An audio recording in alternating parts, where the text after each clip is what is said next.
માતાની યાદ આવતા આંખમાં આંસુ આવી ગયા પ્રભુને. રડે છે. ઉદ્ધવે કહ્યું કે પ્રભુ, આપના સાચા માતા પિતા તો દેવકી અને વસુદેવ છે. નંદ ને યશોદા તો એ તમારા પાલક પિતા છે. એમને ભૂલી જાઓ અને દુઃખી ન થાઓ. કૃષ્ણએ કહ્યું, ઉદ્ધવ, આજે ભલે બોલ્યા પણ બીજી વાર આવું ક્યારે બોલતા નહીં. જે મને અન્ય પ્રેમ કરે ને એને હું કઈ રીતે ભૂલી શકું? ઉદ્ધવ, હે ઉદ્ધવ, તને પ્રેમની ખબર ન પડે. તું એક કામ કર, આ મારો પત્ર લઈ તું મથુરામાં જા, સંદેશો લઈ. એક પત્ર ઉત્તરાદમાં આવશે કથામાં રૂકમણીએ લખ્યો હતો અને અહીંયા ભગવાને લખ્યો છે પત્ર. શ્રી કૃષ્ણ પત્રના બાને ઉદ્ધવને, પત્ર તો એક બાનું છે પણ એને વૃંદાવન એટલે મોકલે છે કે કેવો ગોપીઓનો પ્રેમ છે એ જોવા માટે. પ્રેમ કોને કહેવાય? એને અભિમાનનું જ્ઞાન છે ને, એ અભિમાન ઉતારવા માટે મોકલે છે ઉદ્ધવને. શા માટે? કે ઉદ્ધવજી જ્ઞાની ખૂબ છે, ભક્ત પણ છે, પણ એમને જો ગોપીઓનો સંગ મળે ને તો એ ભક્તિમાં આગળ વધશે. કે ભક્તિ કોને કહેવાય? જે ગોપીઓએ ભક્તિ કરી છે એવી ભક્તિ કોઈ ન કરી શકે. ઉદ્ધવનો અર્થ છે જેનામાં ઊંચે અડવાની ક્ષમતા જ હોય એ ઉદ્ધવ. ગોપીઓના સંગથી ઉદ્ધવ ભક્તિના ઊંચા શિખરે પહોંચી શકશે. એટલા માટે આ પત્રના બાને ઉદ્ધવને ગોકુળમાં મોકલે છે. ઉદ્ધવ એ મહંત છે, એને જ્ઞાનનું અભિમાન છે કે મારા જેવો જ્ઞાની કોઈ નથી. ગોપીઓ પાસે જશે તો મહંતમાંથી એ મંતની ભાવના મટી જશે અને મંતમાંથી સંત બની જશે. મંત ને સંતમાં ઘણો ફરક. હા, એટલે એમને ભગવાન વૃંદાવન મોકલે છે. ભગવાને વિચાર કર્યો કે ઉદ્ધવ જાય છે પણ મારી ગોપીઓ કોઈ પુરુષ સાથે વાત કરતી નથી. ગોપીઓ શ્રીકૃષ્ણને અનન્ય ભક્તિ છે. ગોપીઓની ભક્તિ એ પરાકાષ્ઠા પર હતી. એ બીજા કોઈ સાથે પણ વાત કરતી નથી. ભગવાને વિચાર્યું ઉદ્ધવ એકલો જશે તો ગોપીઓ એને કાઢી મૂકશે કે આ કોણ આવ્યો બીજો રથ લઈને હરી. એટલે ભગવાને પોતાનું પ્રસાદી રૂપે પિતાંબર પહેરાવ્યું. પ્રસાદીમાં ભગવાન જે માળા પહેરે છે ને એ માળા ભગવાને એને પહેરાવી, ગુંજાની માળા. માળા પિતાંબર જોઈ અને ગોપીઓ સમજી જશે કે આ આપણા પ્રભુના મિત્ર છે, એના સિવાય આવું કોઈ પહેરે નહીં. ઉદ્ધવ સોનાના રથમાં બેઠા અને વૃંદાવન જાય છે. ભગવાન કહ્યું, ઉદ્ધવ તું જઈને ગોપીઓને પ્રણામ કરજે. હવે આ કરે જ્ઞાની રહ્યા. જ્ઞાની હોય કોઈને નમે નહીં, એ અભિમાની હોય ને અભિમાની માણસ કોઈને નમે નહીં. કેટલું ઊંચું સ્થાન! શ્રી કૃષ્ણના હૃદયમાં ગોપીઓ માટે કેવું સ્થાન છે. ઉદ્ધવને આ વાત ગમી નહીં. એમ કીધું ને વંદન કરજે ગોપીઓને, તો એ ન ગમ્યું. એમને થયું કે ગામડાના અભણ સ્ત્રી પુરુષોને વળી હું પગે લાગું. હા, અભણને. ભગવાને પૂછ્યું, સંકોચ થાય છે? ખબર પડી ગઈ, ભગવાન જાણી ગયા. ઉદ્ધવે કહ્યું, આપ કોઈ સંત મહાત્માને પગે લાગવાનું કહો તો વાત અલગ છે, પણ અભણ સ્ત્રીઓને કંઈ પગે લગાય? આ નહીં બને. ભગવાન કહ્યું, તો ઉદ્ધવ તું મારા વતી એમને પગે લાગજે. હું એને પગે લાગું? ભગવાન બોલો, મારા વતી તું પગે લાગજે એને. મારા પ્રણામ કહેજે કે પ્રભુએ પ્રણામ કીધા. બોલો. તો હજી એને જ્ઞાન આવતું નથી. ઉદ્ધવે કહ્યું, પૂછ્યું, પણ આ એમનામાં એવું છે શું કે એને પગે લાગવું? ભગવાન કહ્યું કે એમનું મન છે ને એ મારા માં જ છે, બીજે ક્યાંય નથી. એનું મન મારા મન થયું છે.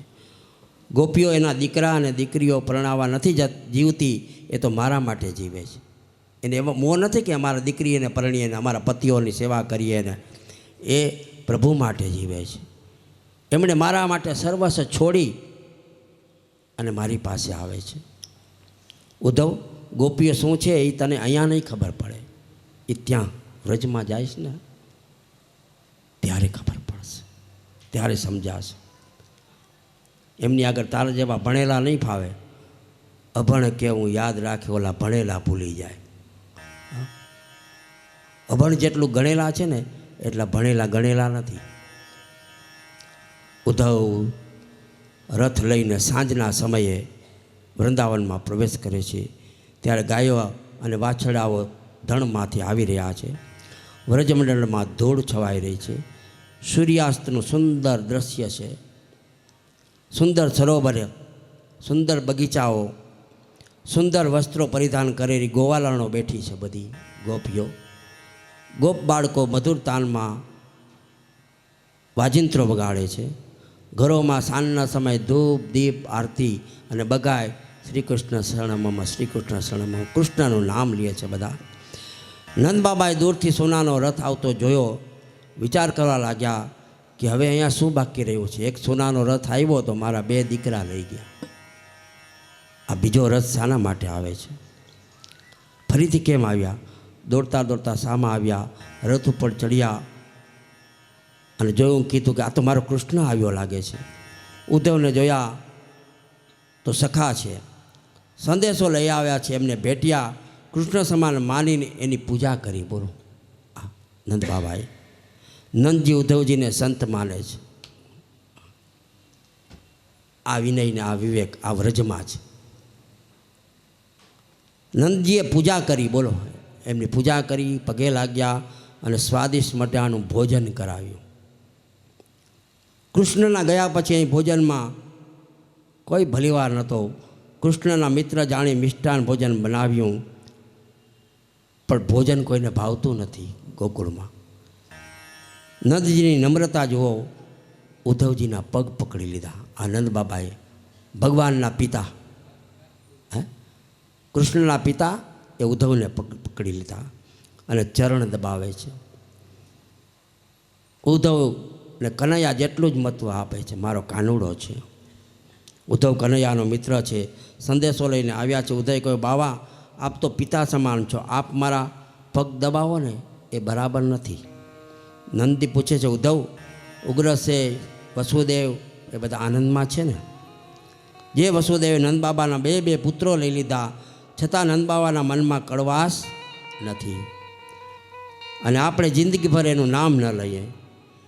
હા, નંદજી કેવા મહાન છે. વળી પૂછ્યું, ઉદ્ધવ કૃષ્ણ કદી અમને યાદ કરે છે ક્યારે? કૃષ્ણ એની માતા યશોદા એને યાદ કરે છે? ગોપીઓને યાદ કરે છે? ગાયોને યાદ કરે છે? વૃંદાવનને યાદ કરે છે? ગિરિરાજને યાદ કરે છે કે ભૂલી ગયો? આ બધું ઉદ્ધવને પૂછે છે. ઉદ્ધવ કૃષ્ણ પાછો ક્યારે આવશે? એ પાછો આવશે કે નહીં?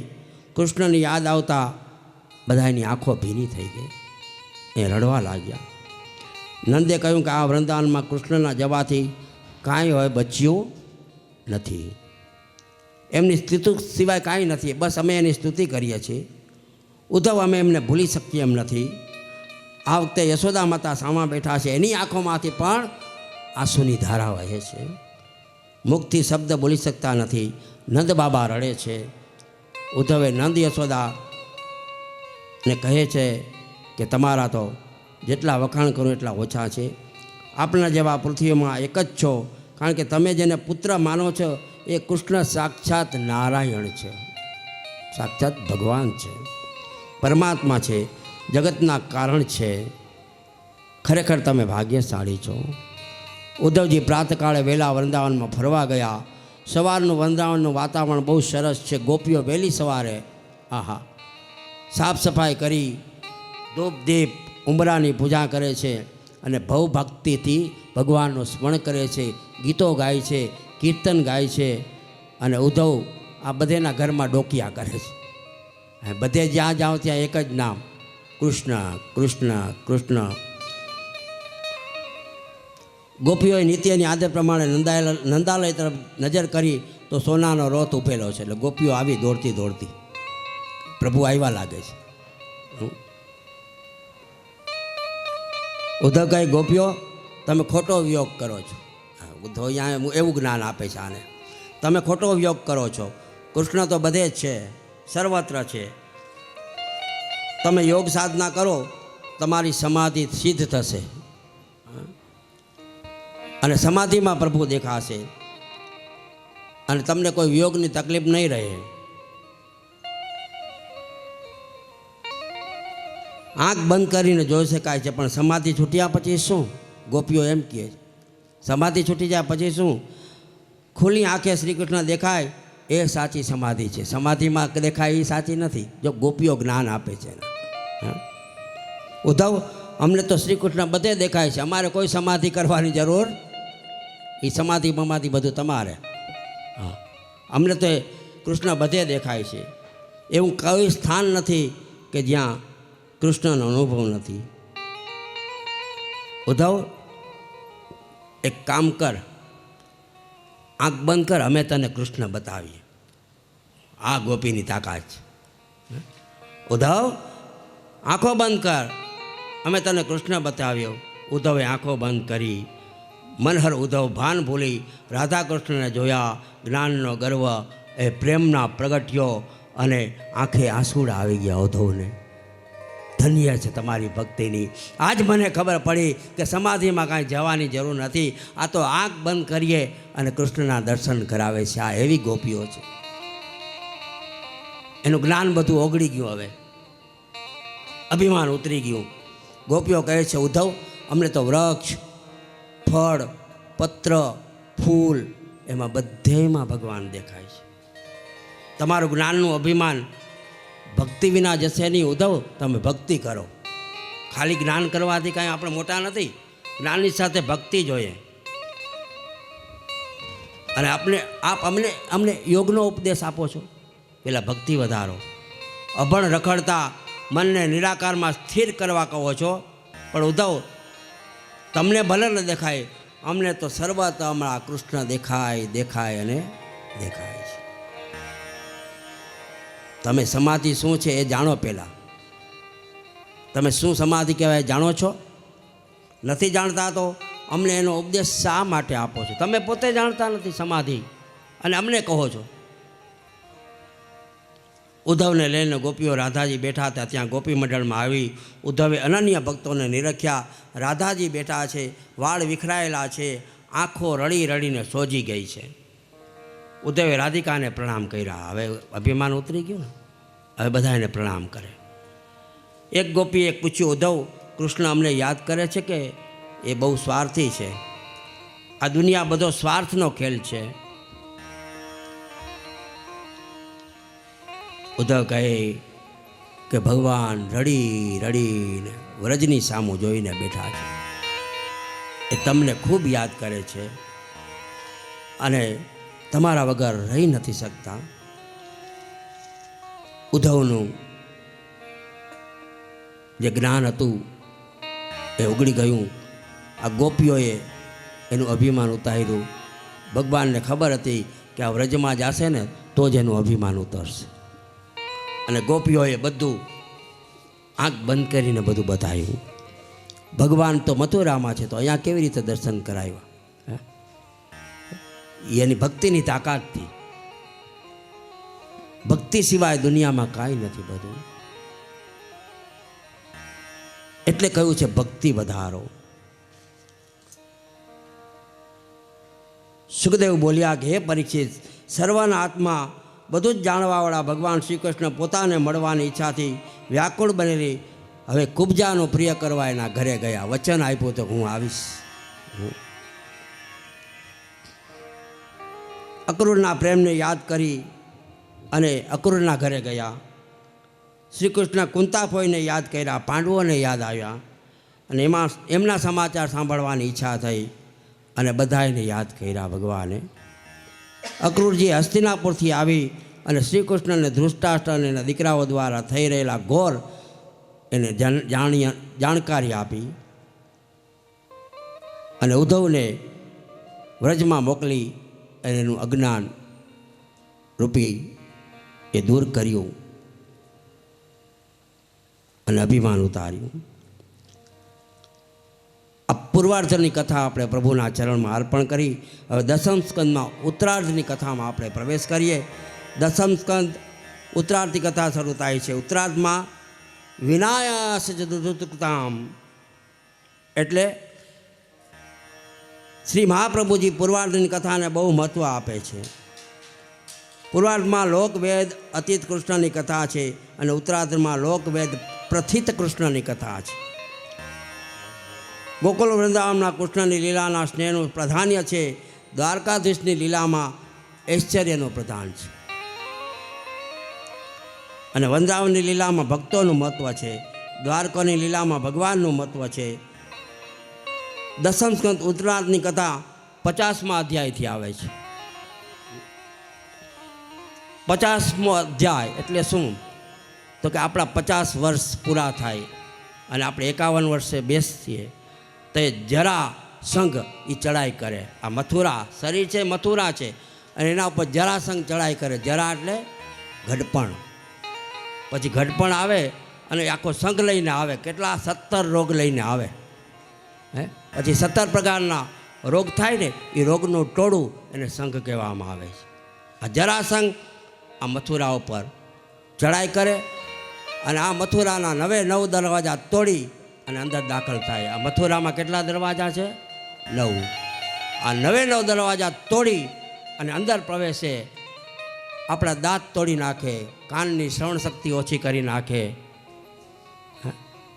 આંખોની દ્રષ્ટિ ઓછી કરી નાખે. આ જરા એટલે ઘડપણ.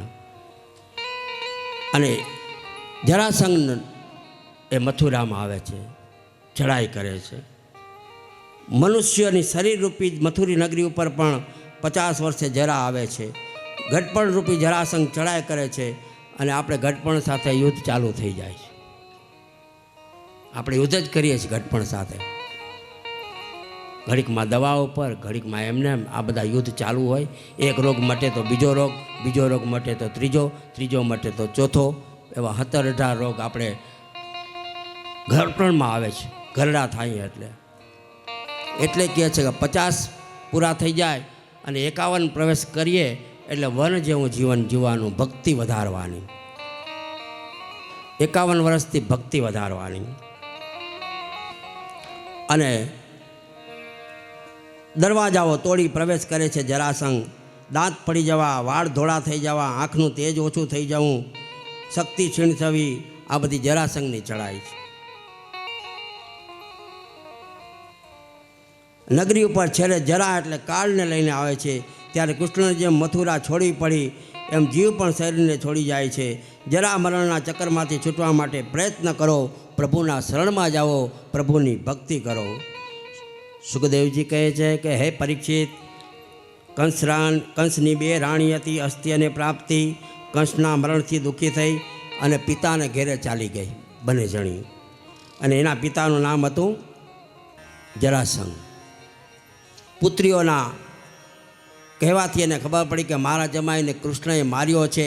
એટલે ઘણા ક્રોધમાં આવી અને મગધ દેશના રાજા જરાસંઘે પૃથ્વીને અયાદવી બનાવી અને યાદવોના નામ નિશાન વિનાની કરવાનો નિર્ણય કર્યો અને જરાસંઘે મથુરા ઉપર ચડાઈ કરી. અસ્ત્ય અને પ્રાપ્તિના પિતા જરાસંઘે 23 વખત અક્ષોહિણી સેના લઈને મથુરા ઉપર ચડાઈ કરી. 23 વખત. એમાં શરીરમાં જરા એ કેટલી વખત આવીને ચડાઈઓ કરે છે, પણ આપણે એની સામે યુદ્ધ લડવાનું છે. શેનાથી? ભક્તિરૂપી હથિયારથી. ભક્તિ છે ને એ સાધન છે, શસ્ત્ર છે. તો ભક્તિથી આપણે એની સામે લડી શકીએ. એના માટે કોઈ અસ્ત્ર શસ્ત્રની જરૂર નથી. આ ઘડપણ સામે લડવા માટે ભક્તિની જરૂર છે. ભક્તિ હશે તો ચડાઈ ઓછી થશે. અહીંયા જરાસંઘ કેટલી વખત ચડાઈ કરી. શ્રી કૃષ્ણ અને બલરામે એમનો સામનો કર્યો અને જરાસંઘના સૈન્યને મારી નાખ્યું. અને જરાસંઘને પકડીને છોડી મૂક્યો, એને માર્યો નથી. કારણ કે એ શ્રી કૃષ્ણ બલરામ ભૂમિનો ભાર ઉતારવા, દુષ્ટનો સંહાર કરવા આવ્યા છે. અને જરાસંઘ છે ને દુષ્ટોનો લીડર છે, કેપ્ટન. મહાદુષ્ટ છે, દુષ્ટ શિરોમણી છે. એને મારી નાખે તો અનેક દુષ્ટો બચી જાય અને જીવતો છોડે તો બીજી વાર દુષ્ટોને લઈને ચડાઈ કરશે. એમ સમજી એને છોડી દીધા. શ્રી કૃષ્ણની ધારણા ખરેખર સાચી પડી અને જરાસંઘ 23 વાર અક્ષોણી સૈન્ય સાથે 17 વખત મથુરા ઉપર લડવા આવ્યો. કેટલી વખત? 17. દરેક વખતે સૈન્યને મારી જરાસંઘને હરાવીને જવા દીધો. આમ જરાસંઘને નિમિત્ત બનાવી ભગવાને અનેક દુષ્ટોનો સંહાર કર્યો અને શ્રી કૃષ્ણ બલરામની સેનામાં કોઈ બાળવાકો થયો નથી. જરાસંઘની સેના બધી સાફ થઈ ગઈ. જરાસંઘ ઉદાસ થઈ અને મગધમાં પાછો ચાલી ગયો. મગધ દેશ. ભૂમિનો ભાર હળવો, સત્પુરુષોની રક્ષા કરવી, ભક્તિની પ્રતિષ્ઠા વધારવી, ધર્મની સ્થાપના કરવી અને અધર્મની સ્થાપના કરવી, એના માટે ભગવાનનો અવતાર ધારણ કરે છે. શ્રી કૃષ્ણ મથુરાથી નીકળ્યા ત્યારે ચતુર્ભુજ સ્વરૂપે હતા. પીળું પિતાંબર, કઠમાં કમળની માળા સાથે મુકુટ, કાનમાં ચળકતા કુંડળ પહેર્યા હતા. અને કાલિયાવનને નારદે શ્રી કૃષ્ણનો દેખાવ કેવો છે ને એ કીધું હતું. અગાઉથી જણાવી દીધું હતું. શ્રી કૃષ્ણ હથિયાર વિના મથુરામાંથી ચાલી જતા હતા, હથિયાર વગર. આ જોઈને કાલિયાવન પણ શ્રી કૃષ્ણને મારવા એમની પાછળ દોડ્યો. કાલિયાવનને આવતો જોઈ શ્રી કૃષ્ણ રણભૂમિ અને છોડીને જોરથી ભાગ્યા, કૂદકો માર્યો અને કાલિયાવન પાછળ દોડે છે. આ શ્રી કૃષ્ણ એ ભાગ્યા, કૂદકો માર્યો, રણ છોડીને ભાગ્યા એટલે એનું નામ પડ્યું રણછોડ. બોલો રણછોડ રાય કી. શ્રી કૃષ્ણ કાલિયાવનને ખૂબ જ દૂર સૌરાષ્ટ્રમાં આવેલા ગિરનાર પર્વતની ગુફામાં લઈ ગયા. ભગવાને ગુફામાં પ્રવેશ કર્યો અને ગુફાની બહાર કાલિયાવન એક મનુષ્યને સૂતેલો જોયો. ભગવાન તો નીકળી ગયા. હા, એક મનુષ્યને સૂતેલો જોયો. શ્રી કૃષ્ણ ઢોંગ કરીને સૂતા છે એમ માન્યું. એને એમ કે આ કૃષ્ણ છે, સૂતા છે. હે, કૃષ્ણ તો નીકળી ગયા હતા છલાંગ મારીને દ્વારકા. હા, કાલિયાવને જોરથી લાત મારી. એને એમ કે આ કૃષ્ણ છે. ઘણા દિવસથી સૂતેલો પુરુષ ઊભો થયો. જોયું તો કાલિયાવન ઊભો છે. એની દ્રષ્ટિ પડતા આની દ્રષ્ટિ પડીને કાલિયાવન બળીને ભસ્મ થઈ ગયો. આને જોઈને આ પુરુષને કાલિયાવનને વરદાન હતું કે એને કોઈ યદુવંશી ન મારી શકે, એ કૃષ્ણના હાથે ન મારી શકે. હે, એટલે કૃષ્ણ ભગવાને આવી લીલા કરી. શું કર્યું? પોતે નીકળી ગયા અને અહીંયા યદુવંશી મારીથી ભગવાન કૃષ્ણ તપસ્વી મુચકુંદ પાસે એને મરાવ્યો. એ મુચકુંદ ઋષિ હતા અને મુચકુંદ ઋષિને પાસે મરાવ્યો. એનું વરદાન હતું કે મુચકુંદ ઋષિ આંખ ખોલીને જોઈ ત્યાં સામે જો જે હોય બળીને ભસ્મ થઈ જાય. એટલે કાલિયાવન બળીને ભસ્મ થઈ ગયો. જે સાધકને ધ્યાનમાં સમાધિ રાખે એને કોઈ કાળ મારી શકતો નથી. એથી ભગવાન શ્રી કૃષ્ણએ તપસ્વી એવા મુચકુંદ પાસે આ કાલિયાવનને મરાવ્યો. મુચકુંદે ભગવાન શ્રી કૃષ્ણની સ્તુતિ કરી અને ત્યાંથી બદ્રિકા આશ્રમ નીકળી ગયા. સુખદેવજી કહે છે કે કાલિયાવનને મરાવી કૃષ્ણ પાછા મથુરામાં આવ્યા. મલેચ્છાની સેનાનો સંહાર કર્યો. એટલામાં ધારવા પ્રમાણે જરાસંઘ ફરી પાછું મોટું સૈન્ય લઈ 18મી વાર મથુરામાં આવ્યા. સંહાર કર્યો. મનુષ્ય જેવી લીલા કરતા ભગવાન શ્રી કૃષ્ણ બલરામ જરાસંઘને જોઈને જાણે એનાથી ડરી ગયા હોય એમ બંને ભાઈઓ મથુરા છોડી અને ભાગી ગયા. જરાસંઘને એમનો પીછો કર્યો. બંને ભાઈ પ્રવર્ષણ પર્વત ઉપર ચડી ગયા. જરાસંઘને એમને બાળી નાખવા પર્વતની ચારેય બાજુ આગ લગાવી દીધી અને સૈન્ય લઈ પર્વતની ચારે બાજુ ગોઠવાઈ ગયા. પરંતુ ભગવાન બલરામ સાથે પર્વત ઉપરથી 11 યોજન દૂર 44 કોષની છલાંગ મારી કૂદી પડ્યા અને સીધા દ્વારકા પહોંચી ગયા. બોલો દ્વારિકાધીશ કી. દ્વારકામાં આવી સોનાની નગરી વસાવી. જરાસંઘે માની લીધું કે બંને ભાઈઓ આ પર્વતની આગમાં બળી ગયા હશે એટલે પાછા ફર્યા. દ્વારકામાં આવ્યા. બંને ભાઈઓ અહીંયા રહે છે આનંદથી. માતા પિતાની સાથે રાખી માતા પિતાને તેડી આવ્યા અને બધા યાદવો દ્વારકામાં રહે સુખીથી. દ્વારકા આવ્યા પછી આંધ્ર દેશના રાજા રૈવત અને રૈવતની દીકરી એનું નામ હતું રેવતી.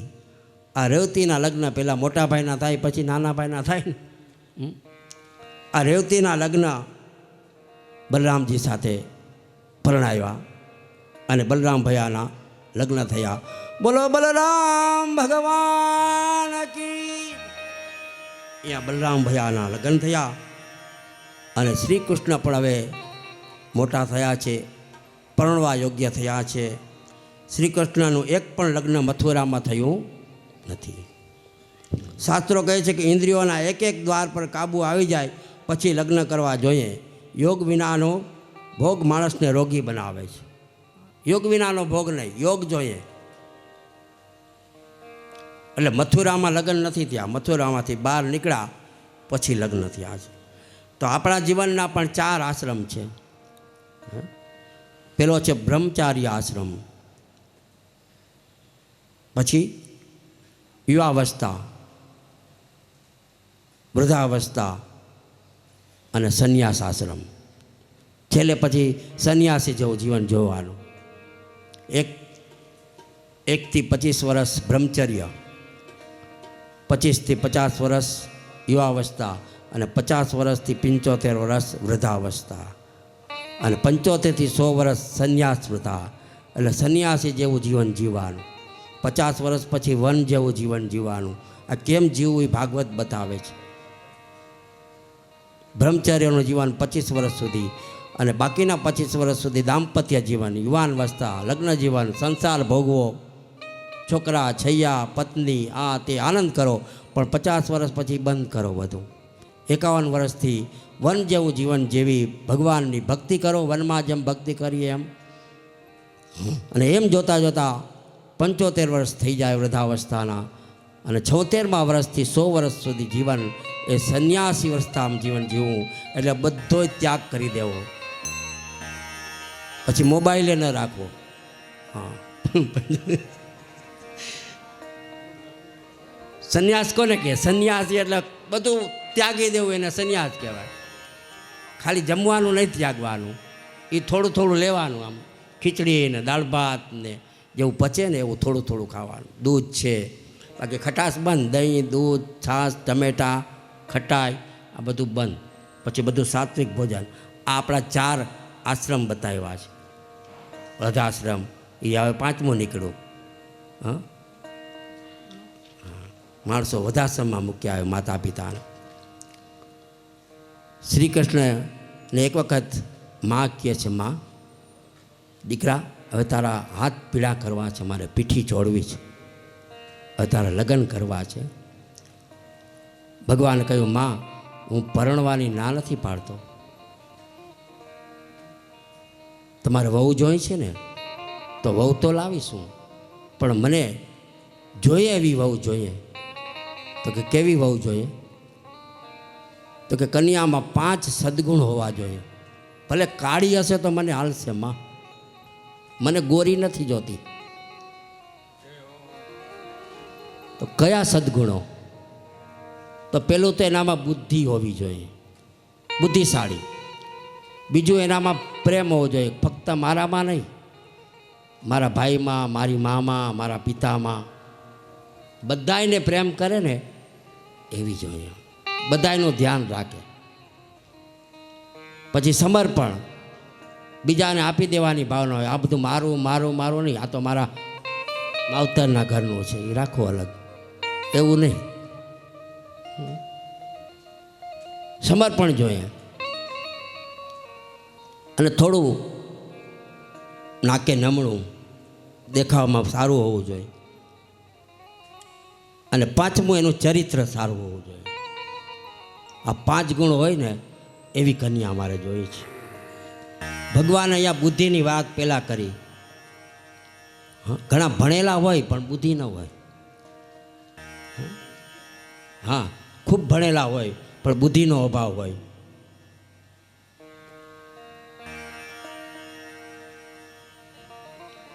એટલે શ્રી કૃષ્ણે કહ્યું, માં મારે આવી ભણેલી બીકોમ ગ્રેજ્યુએટ એવી જોતી નથી, મારે નોકરી કરે એવી નથી જોતી, પણ મને બુદ્ધિશાળી પત્ની જોઈ. ઉપલા સ્નેહ વિચાર કરે છે કે આ બધું કોમાં છે. આવું તો એક જ માં વૃક્ષમણીમાં છે. આ વૃક્ષમણીમાં બધું હતું. કુંડનપુર ગામ આજનું અમરાવતી, વિદર્ભ દેશમાં, નાગપુર, વર્ધા એ બાજુ વિદર્ભ દેશ કહેવાય. અને અહીંયા અમરાવતી છે, અહીંયા કુંડનપુર એવું નાનું ગામડું છે. અને અહીંયા રાજા ભીષ્મક, એને 5 પુત્ર હતા અને 1 પુત્રી હતી. ભીષ્મકે રૂકીમણીનું લગ્ન ભગવાન શ્રી કૃષ્ણ સાથે કરવાનો પ્રસ્તાવ મૂક્યો. અને ભીષ્મકના પત્નીનું નામ શું હતું? શુદ્ધમતી. જેની મતિ શુદ્ધ હોય ને, બુદ્ધિ, એને ત્યાં લક્ષ્મીજી આવે. એટલે એને ત્યાં લક્ષ્મી જેવી કન્યા આવી, એનું નામ છે રૂક્ષ્મણી. મતિ શુદ્ધ હોય ત્યાં મહાલક્ષ્મી પધારે. ભીષ્મકે રૂકીમણીનું લગ્ન ભગવાન કૃષ્ણ સાથે પ્રસ્તાવ મૂક્યો, પણ મોટા પુત્ર એનું નામ હતું રૂકમૈયો. આ રૂકમૈયાએ ના પાડી, વિરોધ કર્યો. એણે કીધું કે આપણા ફઈનો દીકરો તો છે શિશુપાલ, આપણે શિશુપાલ સાથે એ વિવાહ કરવાનું. પણ શિશુપાલ એને કાંઈ ખબર નથી. શિશુપાલ એટલે પોતે પાલન પોષણ લાલન પેટ ભરનારો, બીજા સામે જોઈ નહીં એવો સ્વાર્થી. એ શિશુપાલ સાથે આવી રૂક્ષ્મણી ન અપાય. અને રૂક્ષ્મણીને ખબર પડી, એમને દુઃખ થયું. રૂકમણીને ભણાવવા કોણ આવતું હતું? એના ગુરુ હતા નારદ ઋષિ. નારદજી એને ભણાવવા આવતા હતા. અને નારદે રૂકમણીની પરિચય આપ્યો. ભણાવતા ભણાવતા ભાગવતે ભણાવ્યું, કૃષ્ણ ભગવાનની કથા કહી, કૃષ્ણનો પરિચય આપ્યો. રૂકમણીએ મનમાં જ નક્કી કર્યું હતું મારે પરણું તો કૃષ્ણને પડવું. એની વાત સાંભળીને કે મારે આવા પતિ જોઈએ છે. માણસ નાનાના સંગથી નાનો બને ને મોટાના સંગથી મોટો બને. જેવો સંગ ઉપરથી ખબર પડી જાય માણસ કેવો છે.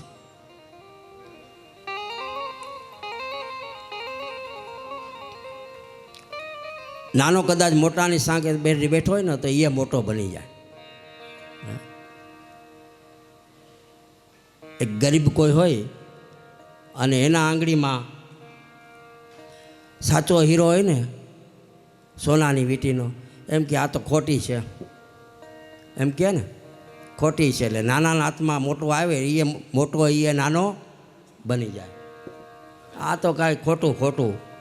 પણ મોટો રાજા હોય, એના હાથમાં સોના ઘરેણા બધું હોય, અને ખોટી વીંટી હાથમાં પડી હોય હીરાની, તો એમ કે જો આ સાચી છે, આ કાંઈ થોડું ખોટું પહેરે. એ ખોટું એના હાથમાં જાય ને તો એ મોટું થઈ જાય. એટલે મોટા સાથે મોટા બનો, નાના સાથે નાના બનો. રૂકમણીએ આ બાજુથી રૂકમૈયાએ લગ્નની તિથિ નક્કી કરી અને શિશુપાલને જાન લઈ આવવાનું કીધું. શિશુપાલ તો લાલન પાલનમાં કામી અને ભોગી હતો. એને બીજો કાંઈ ઘરનો વિચાર નહીં કે ઘર કેમ ચલાવવું, શું, વાસના બસ. અને ગણપતિની પૂજા કરતી વખતે પણ એનું ધ્યાન ગણપતિમાં નહોતું, રૂકમણીમાં હતું. એને રૂકમણી જ દેખાતી હતી. એટલે પૂજા કરતી વખતે આપણું ધ્યાન પૂજામાં આવવું જોઈએ, જ્યાં ત્યાં ન હોવું જોઈએ. જાન લઈને શિશુપાલ કુંડિનપુર આવ્યો. લગ્નનો માત્ર 1 જ દિવસ બાકી હતો. રૂકમણીએ એમના ગોર મહારાજ સુદેવ નામના બ્રાહ્મણને બોલાવ્યા. બ્રાહ્મણને રસોડા સુધી જવાની છૂટ હોય છે. સુદેવ રૂકમણી પાસે પહોંચી ગયા અને કોઈ બ્રહ્મજ્ઞાની બ્રાહ્મણ જીવ અને શિવના મિલનનું નિમિત્ત બને છે. પેલા જમાનામાં બ્રાહ્મણો બધા લગ્ન નક્કી કરતા. ગોર મહારાજ હોય ને એને કહી દઈએ અમારી કોઈ ખારી કન્યા હોય ને તો ગોતી આવજો અમારા માટે. અને બ્રાહ્મણ જે નક્કી કરી આવે ને એ જ થતું. પછી એમાં યજમાન એમ ને કે અમારે અહીંયા નથી કરવું. બ્રાહ્મણે કીધું ને કરી નાખો. છોકરી કે છોકરો બે જોતા હોય નહીં એકબીજા, વગર જોઈએ. એટલી ખાનદાની હતી પહેલાં. અને અત્યારે જોઈને કરે છે તો એ ભંગાય. હા, બધું નક્કી કરે, હોટલમાં મજાના ખાય, નક્કી કરે, બધી વાત કરે તો એ ભંગાય છે. ઓલું વગર જોઈ ટકી જતું હતું, એ જોઈને નથી ટકતું.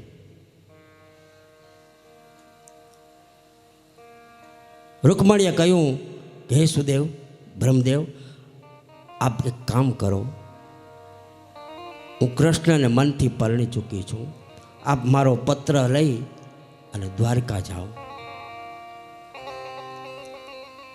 અને પત્ર લખી હું તમને આપું, તમે આ કૃષ્ણને આપજો.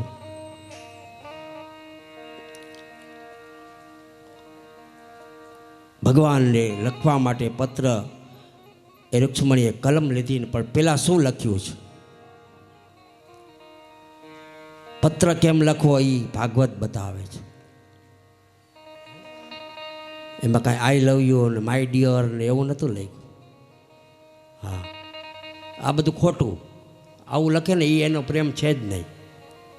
પણ આવું લખે ને, શ્રુત્વા ગુણાન ભુવન સુંદર શૃણવતામ તે નિર્વિશ્ય કર્ણ વિવરે હરોતિ ગાપમ રૂપમ દૃશામ દૃશિમતાખિલાર્થલાભમ પયચ્યુત વિસતિથી તમ પત્ર પમ્મે.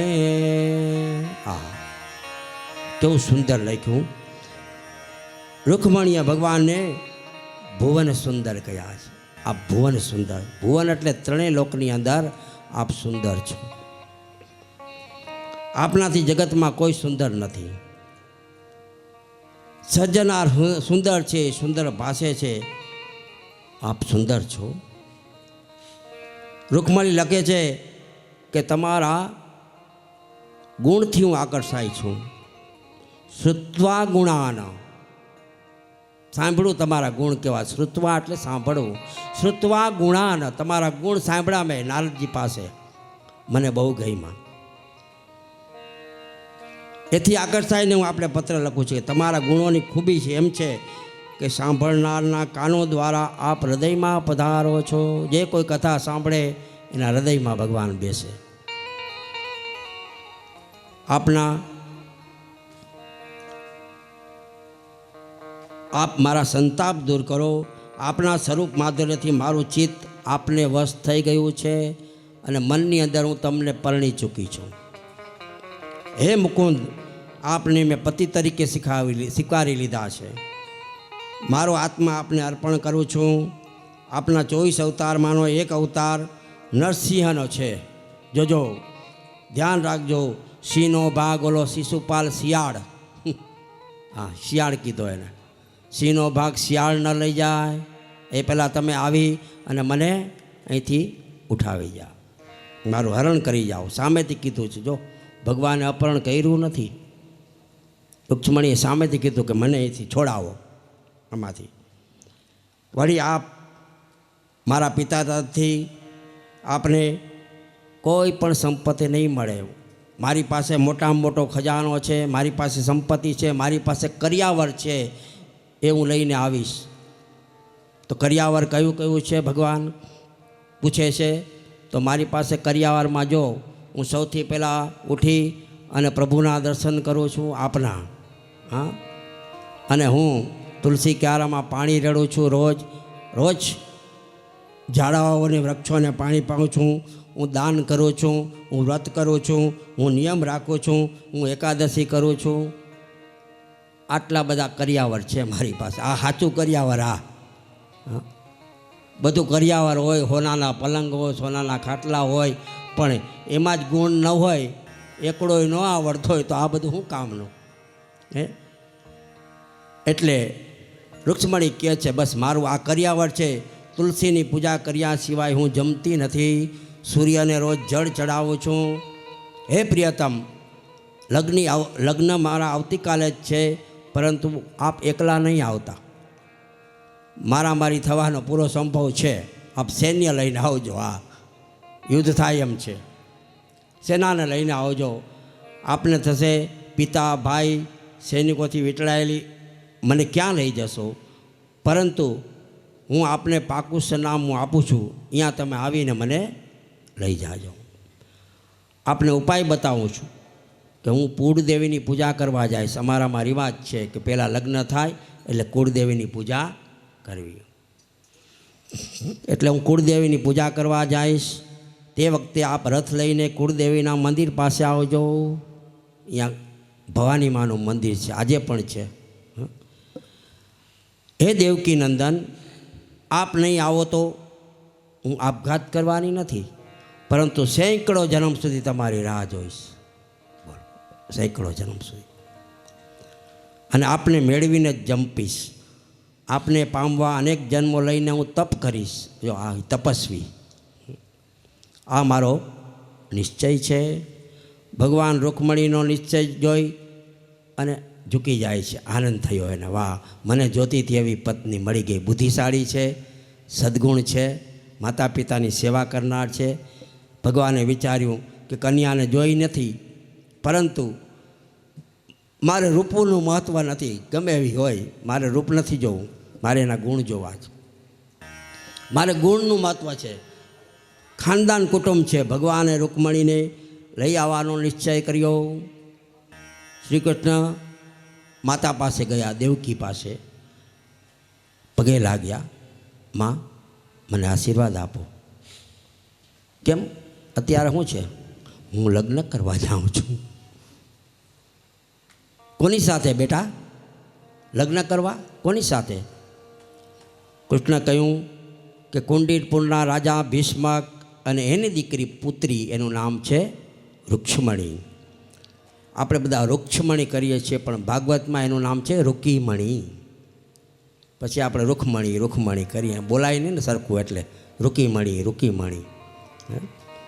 અને દેવકીજી રાજી થઈ ગયા. વાહ, મારા કાળિયા કનૈયાને આવી ગોરી રાધા મળશે. ગોરી રૂક્ષ્મણી તો કેવી રૂપાળીશ. રાજી થઈ ગયા. બેટા જા, મારા તને આશીર્વાદ છે. માએ આશીર્વાદ આપ્યા. શ્રી કૃષ્ણ દારૂક સારથીને બોલાવ્યો, રથ તૈયાર કર્યો. ભગવાન હવે પવન વેગે નોન સ્ટોપ ગાડી, રથ ઉપડ્યો અને દ્વારકાથી કુંડીરપુર અમરાવતી આવી પહોંચ્યા. સુદેવ બ્રાહ્મણને સાથે લઈ ગયા. શિશુપાલને જાણ થઈ, ખબર પડી કે શ્રી કૃષ્ણ પધાર્યા છે. એટલે ગભરાઈ ગયો અને કહેવા લાગ્યો, કૃષ્ણ નાનપણથી જ ચોર છે, તો આને ચોરી જશે. એની આદત જ ચોરી કરવાની છે. જો રૂકમણીને લઈ જવાની હિંમત કરશે તો હું એને જીવતો નહીં જવા દઉં, એની સાથે યુદ્ધ કરીશ. હા, સુદેવ બ્રાહ્મણે રૂકમણીને ખબર આપી કે શ્રી કૃષ્ણ પધાર્યા છે. રૂકમણી રાજી થઈ ગયા. રૂકમણી રાજકુંવરી છે. કુળની પરંપરા મુજબ રૂકમણીએ 16 શણગાર સજી એક થાળ તૈયાર કર્યો છે અને ભવાની માની કુળદેવીની પૂજા કરવા માટે મંદિરે જાય છે. રૂકમણીજી કુળદેવીની પૂજા કરવા ગયા. દેવીને મનમાં મનોરથ પૂર્વ કરવાની અરજી કરી, વિનંતી કરી, મને બસ કૃષ્ણ જેવા પરથાર મળે. પૂજા કરી રૂકમણી પર્વત પરથી નીચે ઉતરી રહી છે. ત્યાં એકાએક એમના શ્રી અંગમાંથી આંખોને આંજી દેનારું તેજ પ્રકાશિત થયું. તેજથી સૌની આંખો ભીની અંજાઈ જાય. ભગવાને રૂકમણીને રથમાં બેસાડી દારૂક સાથને દ્વારકા તરફ હંકારવા કહ્યું. ગરુડના ચિહ્નવાળા રથ જઈ રહ્યો છે. રૂકમણીનો ભાઈ શ્રી કૃષ્ણનો પીછો કર્યો, પાછળ દોડ્યા. શિશુપાલ અને જરાસંઘ પણ જાણ લઈને આવ્યા હતા અને કન્યાને ઉપાડી જવાના સમાચાર સાંભળ્યા. એ પણ બંને પાછળ દોડ્યા. શ્રી કૃષ્ણ કહેવાથી બલરામ ભૈયા પણ મોટું સૈન્ય લઈ આવ્યા અને કુંડીરપુર આવ્યા હતા. એમણે શિશુપાલ અને જરાસંઘ સૈન્યનો સામનો કર્યો અને એને હરાવ્યા. જરાસંઘ અને શિશુપાલનું સૈન્ય હારી ગયું. ભાઈ રૂકમણી કૃષ્ણના રથની પાછળ દોડે છે. કૃષ્ણએ જોયું કે સાળો આવી રહ્યો છે મારી પાછળ. રૂકમીએ દારૂકને કહ્યું, રથ ઊભો રાખ, મારો હાડો આવે છે. શ્રી કૃષ્ણને જોઈ રૂકમણી તલવાર લઈ અને કૃષ્ણને મારવા દોડ્યો. ભગવાને એની પકડ્યો અને સામે મારવા જાય છે.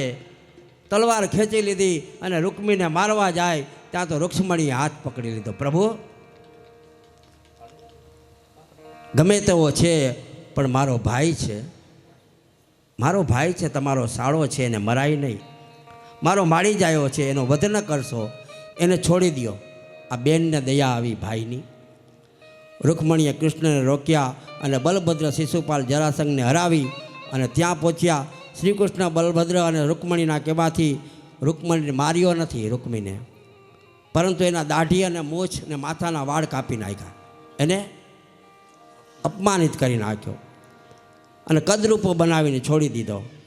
એટલે રૂકમીએ પ્રતિજ્ઞા કરી રૂકમૈયાએ કે હવે પાછું જવું નથી. આવું મારું અપમાન થયું તો હવે હું અહીંયા જ ગામ વસાવું. અને અહીંયા ગામનું નામ પડ્યું ભુજકોટ. ભુજકોટ ભુજકોટ ને અત્યારે ભુજ કચ્છ જે ગામ છે ને એ આ ભુજકોટ, કચ્છવાળું મઢઈ પાજો. હા,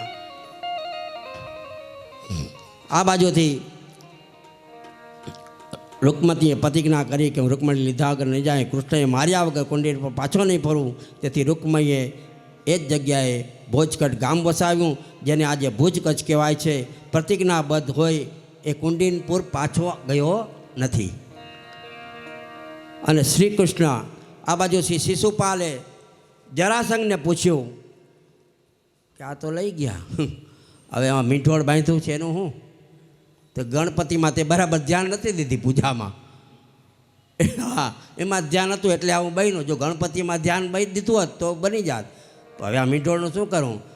હવે ઘસીને પી જા. હા, રાખ. અને મીઠોળ છોડી નાખ્યા.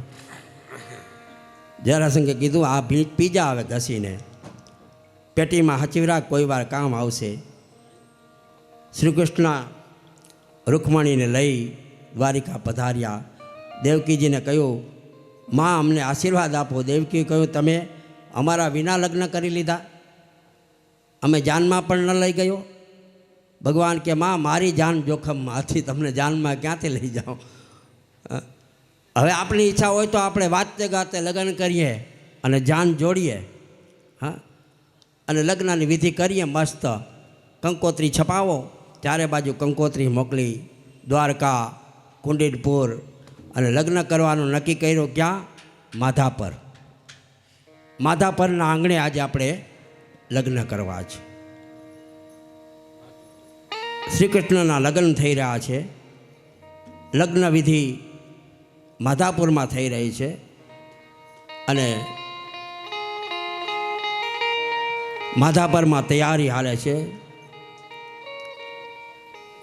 4 ચોરી બાંધી છે, સુંદર મજાનો માંડવો બાંધ્યો છે. અને ભગવાનના લગ્ન થાય ત્યારે માનુની મંગલ બધા ગીતો ગાય છે. ઊંચો માંડવડો રોપાવો, ઝીણી છાજલિયું છવરાવો માણા.